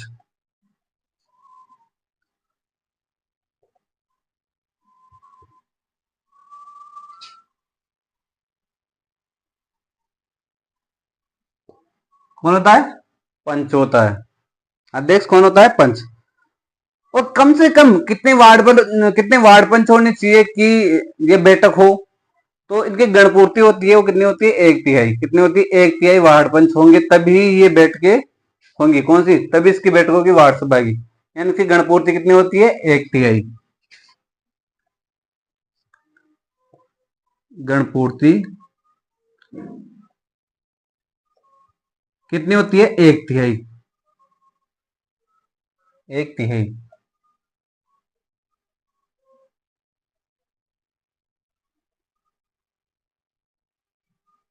गणपूर्ति कितनी होती है? 1/3। अब पंचायत समिति की जो बैठकें होती है उसमें भाग कौन लेते हैं? कौन कौन उसमें भाग लेते हैं? पंचायत समिति की बैठकें, ये तो हमने देखी ग्राम सभा और वार्ड सभा। लेकिन जो पंचायत समिति की बैठक होती है उसमें कौन कौन भाग लेते हैं, ये देखेंगे हम। ये अपने नोट डाउन कर लो।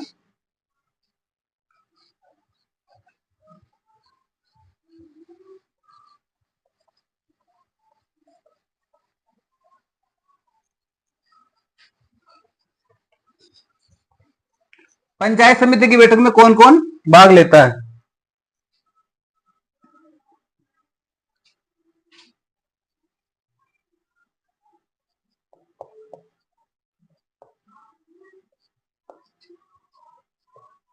समिति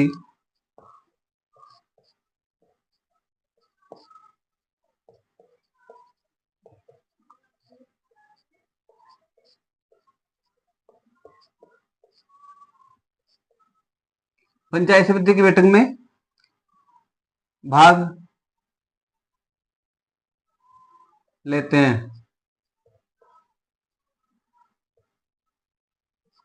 कौन कौन लेते हैं भाई पंचायत समिति की भाग में? पंचायत समिति की बैठक में कौन कौन भाग लेते हैं? तो एक तो सदस्य और प्रधान। कौन लेते हैं? सदस्य और प्रधान।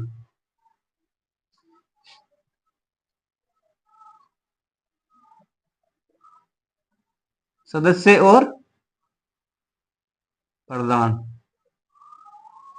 यानी सदस्य भाग लेते हैं और प्रधान भी भाग लेते हैं।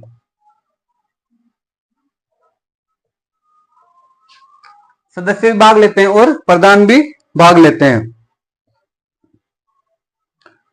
और जो पंचायत समिति होती है उसके अंडर में, यानी उसके अंतर्गत आने वाले जो गांव होते हैं उन गांवों के सभी सरपंच भी इसमें भाग लेते हैं। पंचायत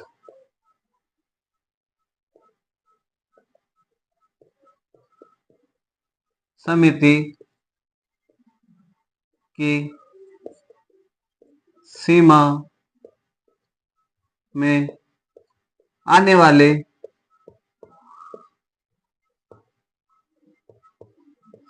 सभी गांवों के सरपंच, गांवों के सरपंच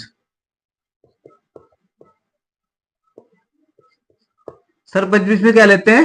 भाग लेते हैं।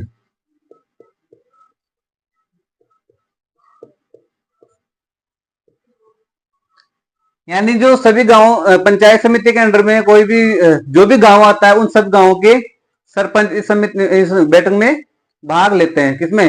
जो पंचायत समिति की जो मीटिंग होती है उसमें वो भाग लेते हैं। और कौन लेता है? ये ले सकता है तो जो उस पंचायत समिति का जो पंचायत समिति है वो पंचायत समिति जिस क्षेत्र में आती है, जिस विधानसभा क्षेत्र में आती है, तो उस क्षेत्र का एमएलए भी इसमें भाग ले सकता है। यानी उस क्षेत्र का एमएलए, उस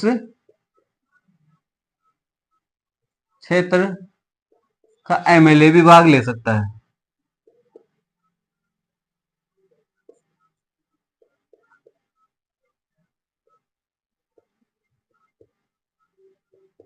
भाग ले सकता है, यानी उस क्षेत्र का एमएलए भी भाग ले सकता है। किसमें? पंचायत समिति की बैठक में उस क्षेत्र का एमएलए भाग ले सकता है। और कौन लेता है? तो पंचायत समिति की जो मीटिंग होती है उसमें जो उस क्षेत्र के जो जिला परिषद होते हैं, जिला परिषद के जो सदस्य होते हैं वो भी उसमें भाग ले सकते हैं। यानी जिला परिषद के सदस्य भी इसमें क्या ले सकते हैं? भाग ले सकते हैं।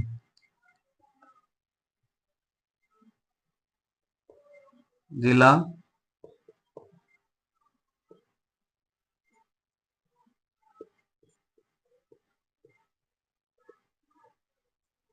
जिला परिषद के सदस्य भी इसमें भाग ले सकते हैं। किसमें? पंचायत समिति की बैठक में। और कौन ले सकता है? और जो बीडीओ होता है उसके द्वारा जो भी सदस्य नामित किए जाते हैं, नामित का मतलब चुने जाते हैं, बीडीओ द्वारा जो सदस्य नामित किए गए वो भी उसमें भाग ले सकते हैं। तो जो नेक्स्ट पॉइंट है वो कौन सा है? बीडीओ द्वारा नामित सदस्य।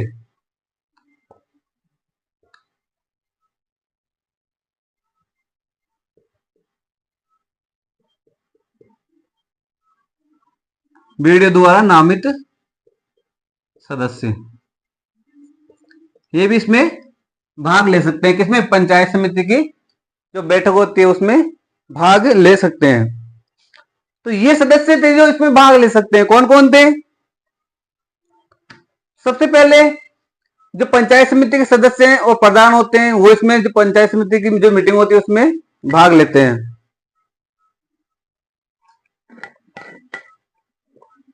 उसके बाद देखा हमने कि जो पंचायत समिति की सीमा के अंतर्गत आने वाले सारे गांव हैं, पंचायत समिति में जो भी गांव आते हैं उन गांवों के सरपंच भी, उन गांवों के सभी सरपंच होते हैं वो सब इसमें भाग लेते हैं। उसके बाद में देखा कि उस क्षेत्र का जो पंचायत समिति जिस क्षेत्र के अंतर्गत आ रही है उस क्षेत्र का एमएलए भी इसमें भाग ले सकता है, जिला परिषद के सदस्य भी इसमें भाग ले सकते हैं, साथ ही जो बीडीओ द्वारा नामित व्यक्ति होता है या नामित सदस्य भी इसमें भाग ले सकता है। तो ये हमने देखा पंचायत समिति की बैठक। अब जिला परिषद की जो बैठक होती है उसमें भाग कौन लेता है? जिला परिषद की बैठक में भाग कौन लेता है? तो यह पंचायत समिति को उठाकर मैं करता हूं जिला परिषद। जिला परिषद की बैठक में भाग कौन लेता है? कौन कौन भाग लेता है या ले सकता है? लेते हैं या ले सकते हैं? लेते हैं या ले सकते हैं?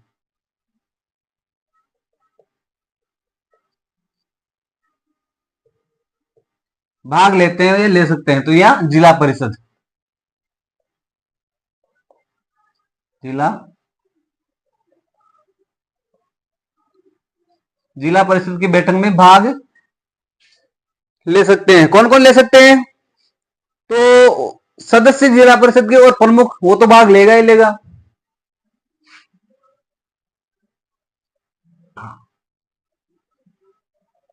जिला परिषद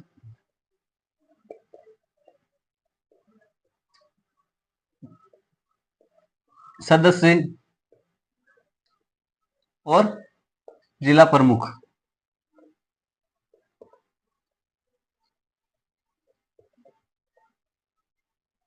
ये तो भाग लेंगे ही लेंगे भाई। जो जिला परिषद की बैठक या मीटिंग होगी उसमें जिला परिषद के जो सदस्य होंगे और प्रमुख होगा वो तो भाग लेगा ही लेगा, ये तो अनिवार्य ही है, उनके बिना तो बैठक होगी नहीं, जो मीटिंग होगी नहीं।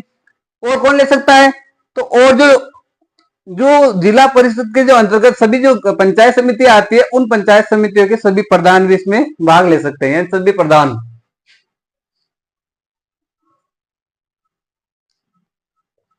जिला परिषद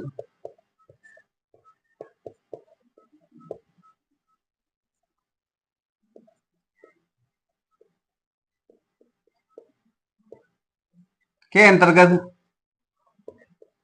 आने वाली सभी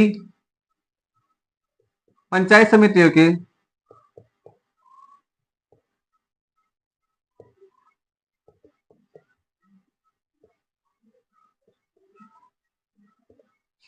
प्रधान, सदस्य व प्रधान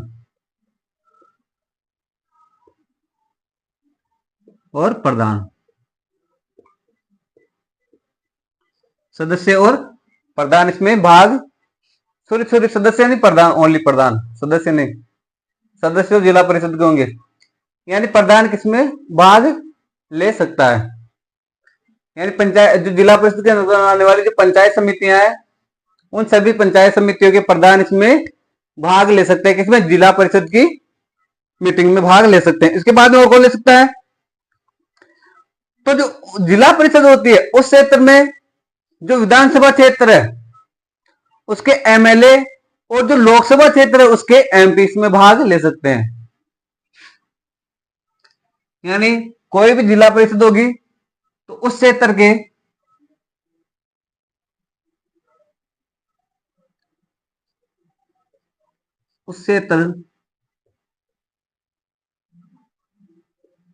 के एमएलए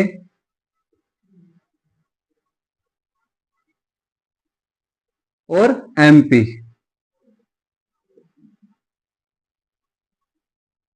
एमएलए और एमपी इसमें भाग ले सकते हैं।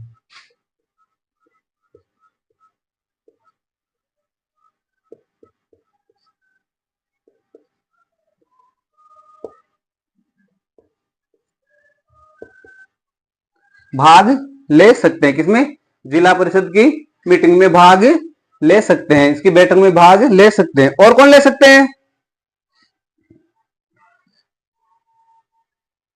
और कौन ले सकते हैं? तो जो भी जिला परिषद होगी, अगर उस क्षेत्र में कोई भी राज्यसभा का सदस्य होगा जो उस क्षेत्र में निवास कर रहा हो, तो वो भी इसमें भाग ले सकता है। यानी उस क्षेत्र में निवास करने वाला राज्यसभा का सदस्य भी भाग ले सकता है। उस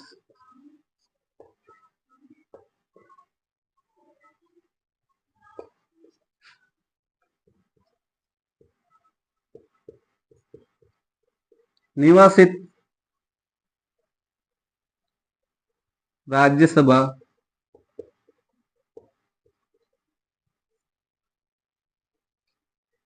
का सदस्य, राज्यसभा का सदस्य भी भाग ले सकता है, जो कि उस क्षेत्र में निवास कर रहा हो। किसमें? जिस क्षेत्र में जो जिला परिषद है उसमें जो मीटिंग हो रही है, तो उसमें राज्यसभा का सदस्य भी भाग ले सकता है। तो ये हमारा कंप्लीट होता है 73वां संविधान संशोधन। ये कब लागू हुआ? भारत में कब लागू हुआ? 24 अप्रैल 1993 को। राजस्थान में कब लागू हुआ? 24 अप्रैल 1994 को। क्या प्रक्रिया है चुनाव की? शपथ कौन दिलाता है? नियुक्ति कौन करता है? और अध्यक्ष किस प्रकार निर्वाचित होता है? सदस्य का चुनाव किस प्रकार होता है? त्याग पत्र किसे देते हैं? कार्यकाल क्या होता है? और इनकी क्या क्या योग्यताएं हैं? इनकी योग्यताओं का निर्धारण कौन करता है? ये मैंने आपको संपूर्ण रूप से पढ़ा दिया है। जितना हो सके उतनी गहराई से चलने की कोशिश की है। ऐसा कोई भी पॉइंट या टॉपिक नहीं छोड़ा है इससे संबंधित 73वें संविधान संशोधन से जिनसे क्वेश्चन आने की संभावना हो। जो भी प्रीवियस ईयर के क्वेश्चन आए हैं वो सारे इन्हीं से आए हैं, और जो भी आने की संभावना है या जो भी क्वेश्चन बढ़ने की संभावना है वो इनसे बढ़ेंगे। इनसे बाहर क्वेश्चन जाने की संभावना बिल्कुल ही नहीं है। तो आप अपनी कॉपी में नोट कीजिए और साथ के साथ इनका रिविजन भी कीजिए। निरंतर पढ़ाई करती रहिए। और दोस्तों, जितना ज्यादा पढ़ाई करोगे उतनी ज्यादा आप निकलोगे। कहते हैं ना, तो तपता वही है जो निखरता है। जितना ज्यादा तपोगे उतना ही ज्यादा आप निखरोगे। वही कहते हैं ना कि करत करत अभ्यास जड़ में तो जान, रस्सी आवत जावत है सिल्ला पे पड़े निशान। तो जितनी बार रस्सी आएगी जाएगी उतनी जल्दी वो पत्थर को घिस देगी। तो आप जितना ज्यादा रिवीजन करोगे, जितना ज्यादा बार बार रिवीजन करोगे, तो टॉपिक आपका ऐसा हो जाएगा कि आपको मुंह जबानी याद हो जाएगा। तो कोई भी चीज, कोई भी कार्य असंभव नहीं है। अगर पढ़ने की, मेहनत करने की आप में भरपूर सकारात्मक दृढ़ निश्चय है, तो आपके लिए कोई भी कार्य असंभव नहीं है। वैकेंसी आएगी, एग्जाम होंगे और हमारा सिलेक्शन भी होगा, ये कंफर्म है।